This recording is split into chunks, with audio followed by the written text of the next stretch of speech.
16 out of the 36 state governors of the Federal Republic of Nigeria is questioning the laws that establish the EFCC.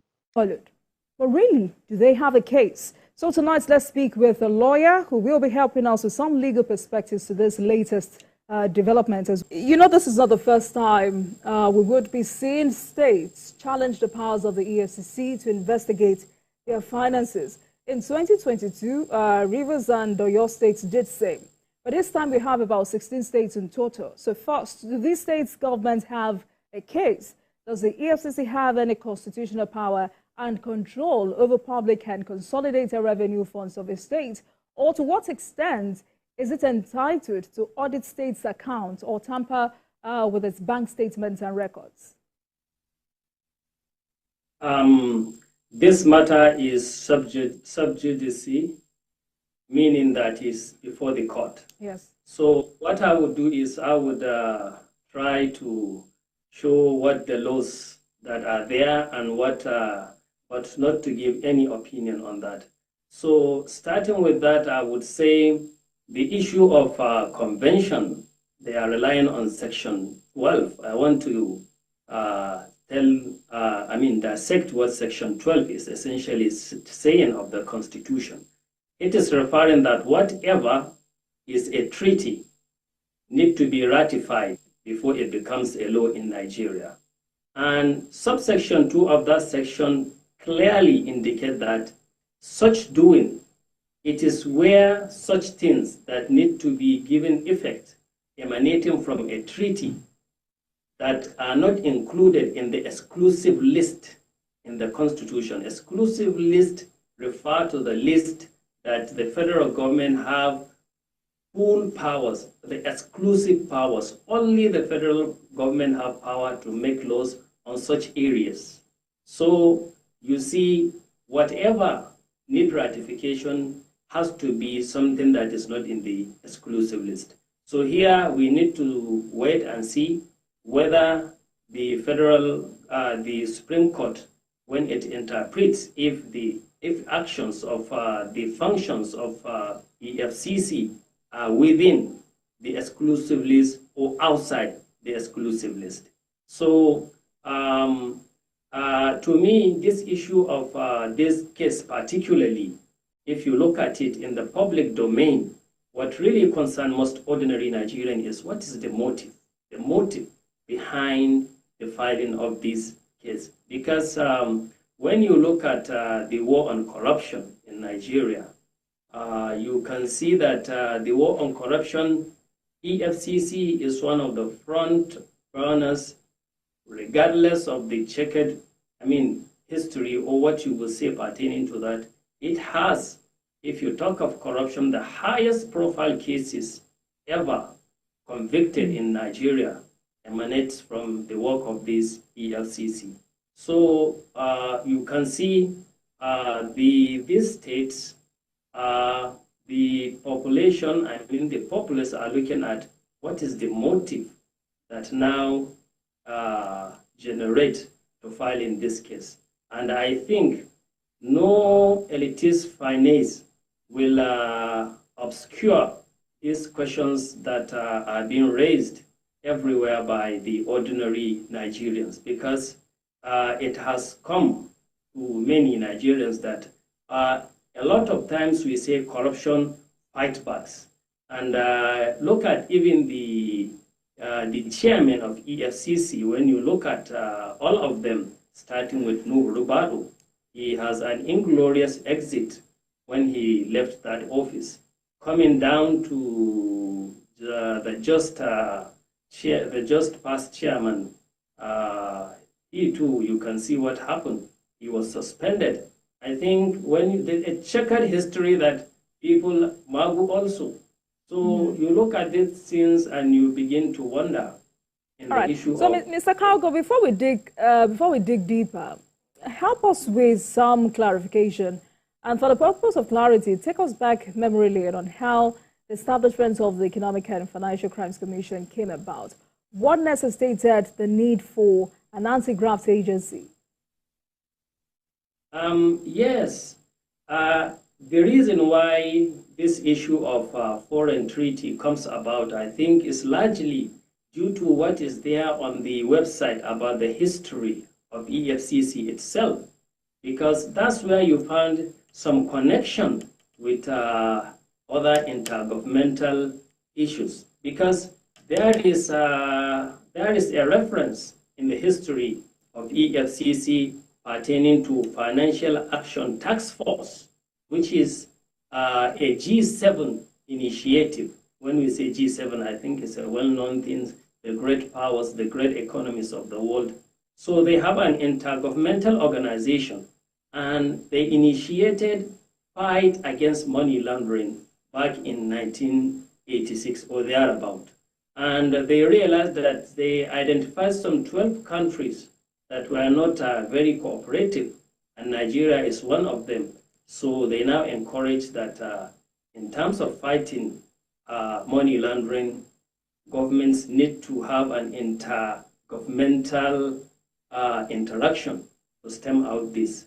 So that's the reference, which that is in the history.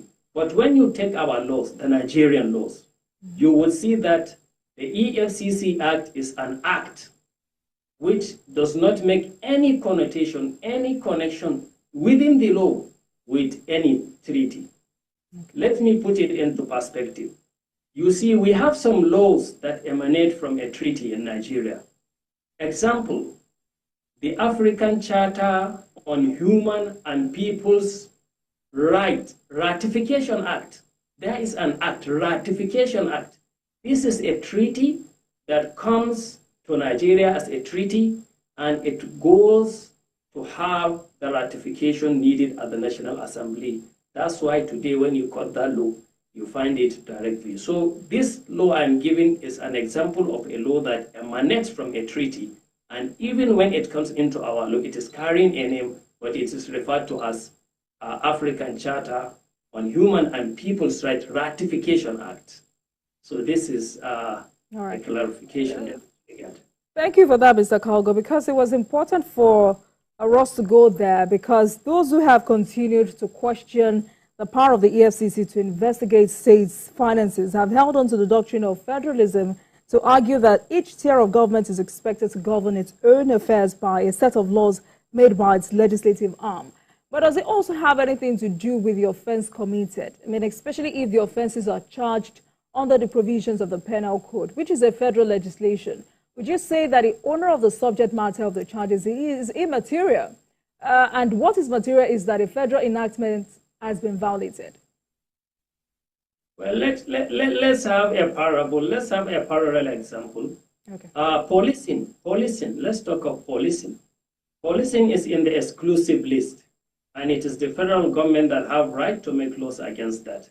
But regardless of that, the states make laws. Who prosecute those laws? It's the Nigerian police, a federal government apparatus. I mean, if we are to take what they are referring to in a doctrinaire situation, it means that the state will have all apparatus. There won't be any need for exclusive list in that regard. So I think this is another parallel example to draw. For me, I would say if I am approached simultaneously with briefs to be part of, to offer legal services simultaneously, I think I will rather choose the part of the federal government. If I have such briefs coming to me directly, I will choose the one of the federal government in this case. Right. So because this matter is before the courts, we cannot really say a lot about it. But let's talk about the EFCC. How has the commission performed since its establishment? Has the commission really lived up to expectations? Well, the expectations are huge, because when you think of Nigeria, what Nigeria must fix is the issue of corruption. We must fix it to make way forward. And when you look at the country at large, you will know that we have a long way to go. All the insecurity, whatever we are seeing, are just symptoms of that. But by and large, going by what the EFCC have done, you can hardly have a name that is feared in every quarters when it comes to corruption and like the EFCC. Despite its checkered history and what people are saying that maybe at times it is used for political gains and what have you. And on the website, I think the track record shows in 2020, EFCC made 976 convictions. When we say convictions, all the cases they won, not the cases they prosecute. In 2021, they made 2,220 cases, convicted cases, which they won, not including the one they lost, which ordinarily they are always greater. At times, you find that the cases lost are even greater. And in 2022, they convicted, the convictions they made is 3,785. All these are available at their website with all the particulars you need. I'm not holding brief for EFCC, but the highest cases we have in terms of fighting corruption are the convictions we have of former governors in this country, which rose to the level of going to the Supreme Court. What happened at the end? We know they got a presidential pardon. So these are issues that you have to look. In this, the prosecution have done its case, and at the end of the day, political will come to play. Also, another important case to look at is Farouk Lawan, the former member House of Representatives. He has been convicted even by the Supreme Court. My question is, he was alleged to have collected bribe, and the person who gave him this bribe was identified. Is there anything against the person who bribed him? That's a question to ask. So ordinary Nigerians are having that, no, corruption is fighting back. A lot of people are saying that. So we need heroes. We need heroes that are fighting corruption. And Farouk Lawan's issue was a probe over the issue of subsidy, and it has identified many companies. Is there any conviction regarding such companies that are identified? So attention has been... Mr. Calgo, I mean, for you, there's been some level of progress, but really, is the EFCC really independent?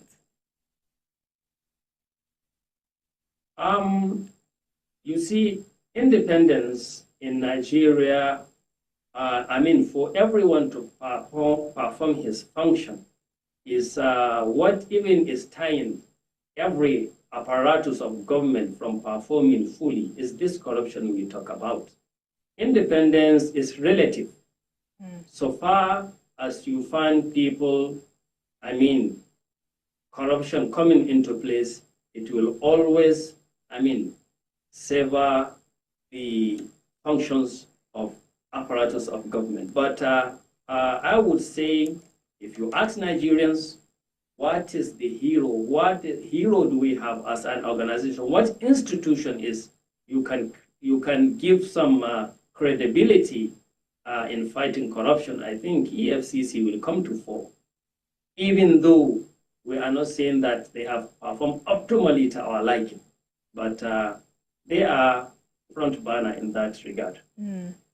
I mean, you've just said that for the commission, there's been some level of progress. But if after 20 years, Nigeria is still a highly corrupt nation, what then is the problem? Is it really about the commission or the increasing number of highly corrupt individuals in the country? And also, are you an advocate of the creation of a separate agency or a task force that will be charged with the sole responsibility of conducting integrity tests on the EFCC to weed out corruption? Sincerely, I have to tell you something. I will talk in retrospect. You see, we have had a momentum to fight corruption with the coming of President Muhammadu Buhari, because he has that legendary, I mean, aura that he is an incorrupt person. And when he came, if you remember, when he won, even the checkpoints that are collecting money, they stopped. That is the kind of momentum we should have, I mean, forge ahead, but it was lost. We lost that momentum. Let me tell you something. I'm a legal practitioner. What we needed is a mindset. We need an awakening to do that. When he won, he was president-elect. I have to write a letter to Mr. President through the chairman of the APC then.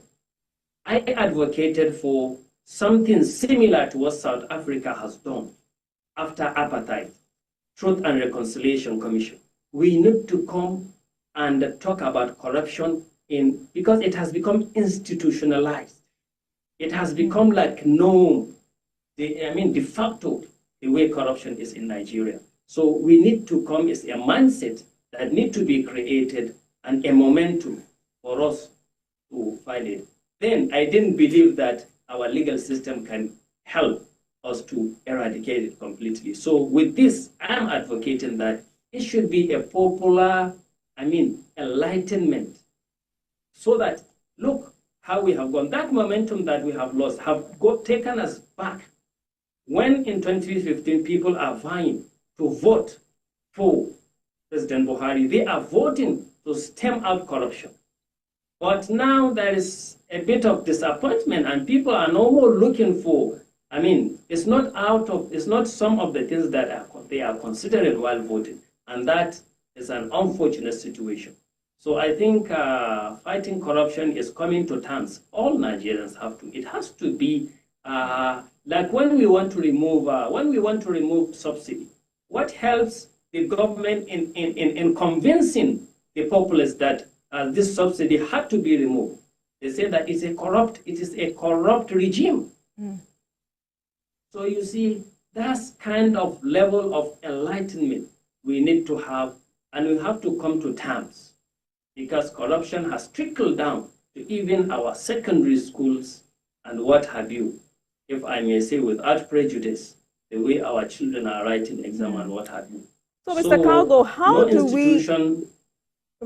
do we address the gaps in Nigeria's fight against corruption? Because you've just said that systemic corruption is a major obstacle to stability and economic development in the country. And if I'm to go by reports, estimates show that in the 60 years since independence, corruption has cost the Nigerian economy more than $550 billion. You have the EFCC recovered at least $750 million in local and foreign currency linked to corruption and fraud in 2021. The country's endemic corruption also contributes to this overall weak rule of the law, as measured by the World Justice Project Rule of Law Index, which ranked Nigeria 120 out of the 140 countries surveyed on absence of corruption in 2022. So how do we address these gaps? As the first EFCC chairman, look at how ingloriously he was taken out of it. When we have the immediate past, the vibrant immediate past EFCC chairman, you can see how it got. He was suspended. I think only Farida, relinquished that position without any. So I want to say, look at a lot of places. You see, we need to. It has to be a mindset, and we have to inculcate it, and we have to make it. I can see that Nigeria, I believe we can have that mass mobilization, because the issue of subsidy, the government was able to show the ordinary person that, look, this subsidy, there is a lot of things happening. And what is happening, that there is a corrupt regime that is taking out what is supposed to be meant for you. So with the current situation, I think the government has to do a lot to gain, the trust of the ordinary Nigerians, so that we can face the issue of corruption wholehearted. Because for some of your colleagues, they say corruption in Nigeria has assumed a dangerous dimension, such that the more we fight it, the more it spreads. Most times we always point accusing fingers at politicians. But according to a recent survey by the NBS, Nigerians paid 721 billion naira, representing 0.35% of the entire gross domestic product of Nigeria, as bribes to public officials in 2023. And the largest share of citizens that had contact with healthcare professionals for bribery was 30%, and public utility officers at 24%, while police officers came third at 20%. You know, that was to illustrate that it's a thing that should be affiliated to just politicians. But for you, can we ever defeat corruption in Nigeria? I believe we can. You see, it has to come. We are trying to do it now when we have the opportunity. Let me give you an example. What would you say for someone living in Zamfara now with the issue of bandits? Look at how they are living. Some things are unthinkable happening there. What do you think of such people? They will forsake anything to regain their peace. So what we are saying, corruption is a trajectory to anarchy. We don't want to go there. And these symptoms that are coming, we don't want them to force us to reflect when it is too bad. It's just like when you have a child. When you know some dangers, you try to show your child that this thing is dangerous before he learns it the hard way. So we are trying to say that let's all come together and know that we don't have any nation but Nigeria. I have opportunity last August to travel through Benin Republic. What I saw there, I was highly impressed. Those people have reason to be very, very proud of their country, despite their meager resources. When you see their roads, it's something. When you see their power lines, their armored cable, when in our own country, our transformers are vandalized to remove armored cable to go out. Here I'm talking their distribution lines, not lines that, even their distribution lines that run through their cities. Their roads are clean. I travel throughout the night without any concern. And how the police, no checkpoints. So I would say, I remember Nigeria before, when we have the opportunity of flying our roads at whatever hour you like. So we don't have, the reason I said we don't have option is we don't want that trajectory to force us by circumstances when it is, we learn it the hard way. So we better take action when the opportunity is right. And I think this is a good opportunity so that the government will rally. Let's make corruption, fighting corruption, a focal point in whatever we do in this. I want us to put this conversation into proper setups or establishments. And this is one of the many reasons why young Nigerians are leaving. You hear young Nigerians complain of how you have to know certain persons in government establishments before you can get a job. And this is a systemic rot that smears the integrity of public service in Nigeria. What challenge does this pose to nation building? It is huge and devastating to the country. Let me give you the psyche of the ordinary Nigerians. As a lawyer, I have got many briefs that people are coming to say that they have given so money to acquire certain job. And such people have failed, and now they want to institute a case. This goes to tell you in the psyche of that particular person, he doesn't even know that giving bribe is an offense in itself. So this is how far it has gone. When I talk about making this issue something of a mindset and a focal point in Nigeria, I remember the regime of General Murtala Muhammad, as we had, that when he assumed office, he just ruled for 6 months, if I'm not mistaken, from my history lesson. That what he did, he had to relinquish some properties that he owned. He gathered his offices. It's like to purge yourself. He has a determinant, focus to what? To service and to, stem out issue of corruption, and they have to give out, and people of his government have to give out certain things to the government and to face the issue ahead of building this country. So this is the kind of thing I am saying. I remember during General Obasanjo in one of his town hall meetings, when education was discussed, a lady stood up and said, we all know what is happening in our secondary school. Our children are no more writing their exams. She said, you know where to take your child if you want him to get all what you need and what have you. So such kind of things with a good,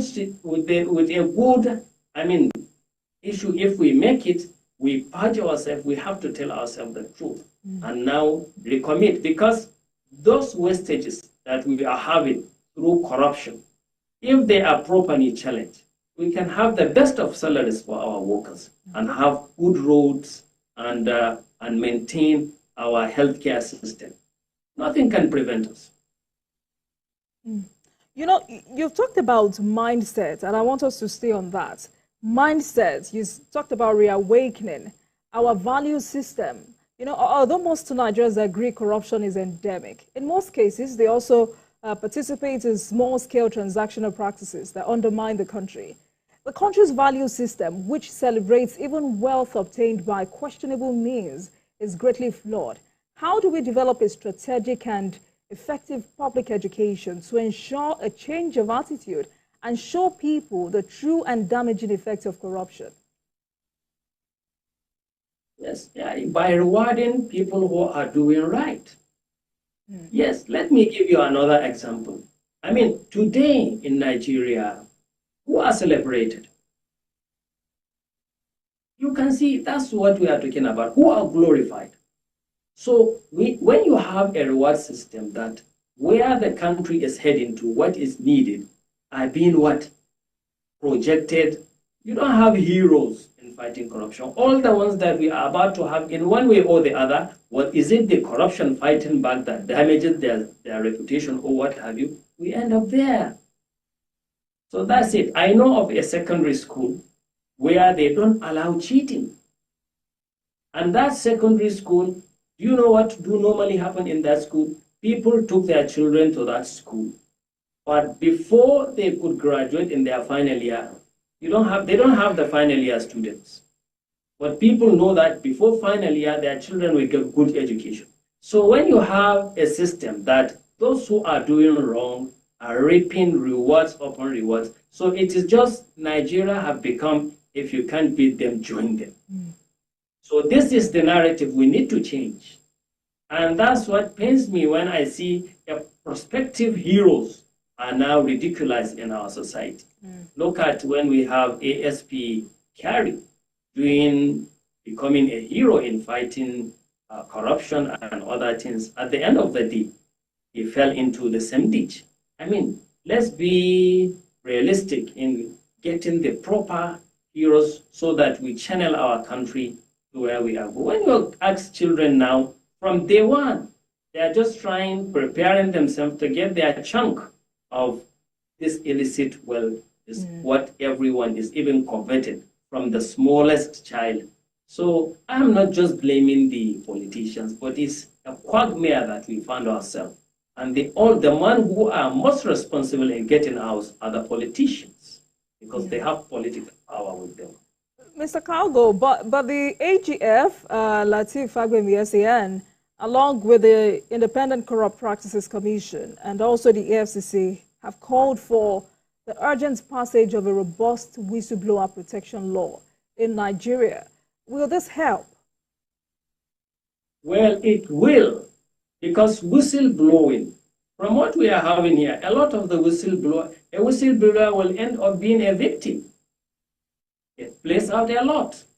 We have cases a lot like that. I have cases that are coming. We will see a sincere whistleblower downtrodden. It happens a lot.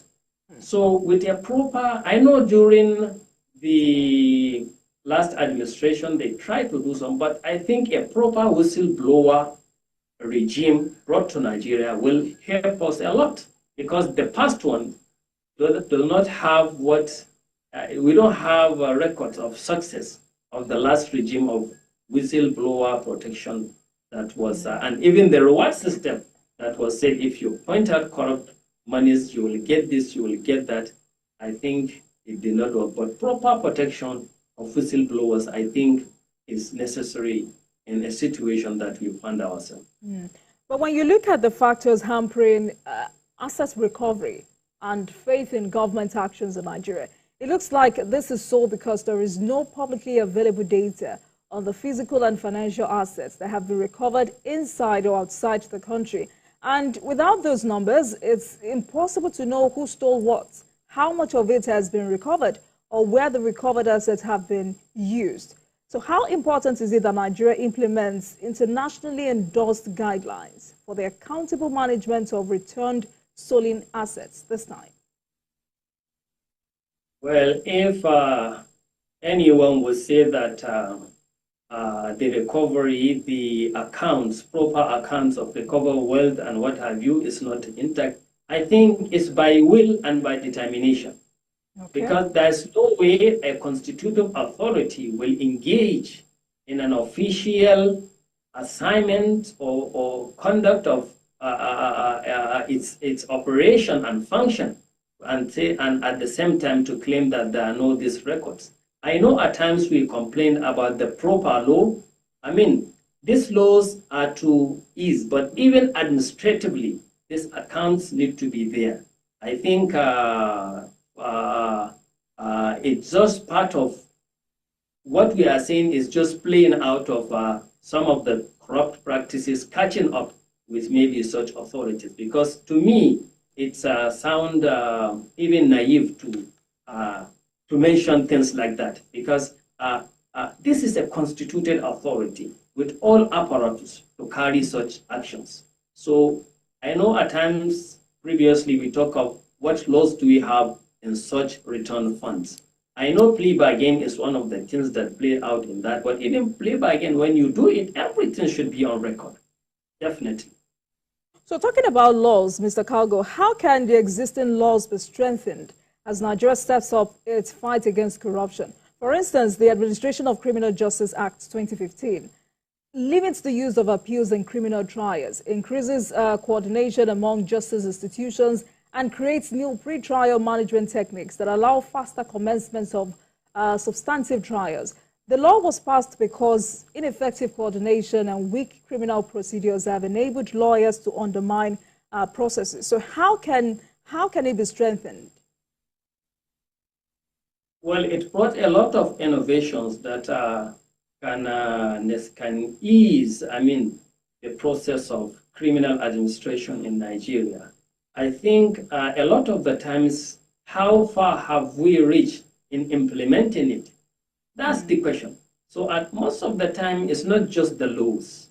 You see in Nigeria, the laws are good, but it's just how are the population with the law. The law is on the other side, while de facto we live something else, not even the law. But I think the Administration of Criminal Justice Act has brought a lot of innovations that will help. Because if you look at our criminal system, what is there is there are a lot of awaiting trials. But it has empowered the magistrates to decongest even our police station and what have you. Let me tell you sincerely, the way this issue of corruption comes to play in even taking people to prison, awaiting trials. You see ordinary citizens, taking advantage of our weak system to take it out on others by just misusing the judicial system we have in the country. So I think it's about coming to implement these laws as they should, as they ought to be.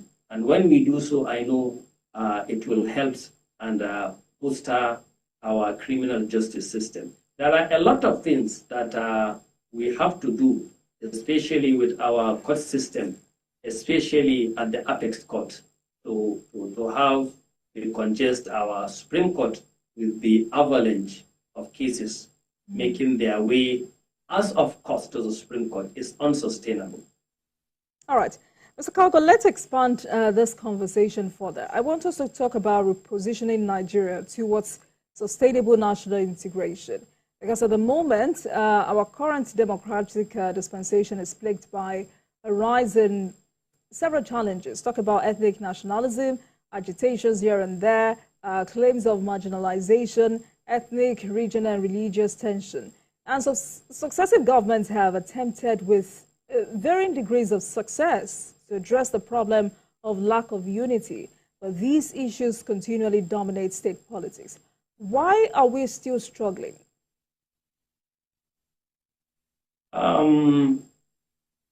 You see, we are struggling because we fail to develop, the sophistication of the Nigerian. It's an irony when you look at what Nigerians are doing elsewhere and you come to our country, because these prejudices are the things that are holding back.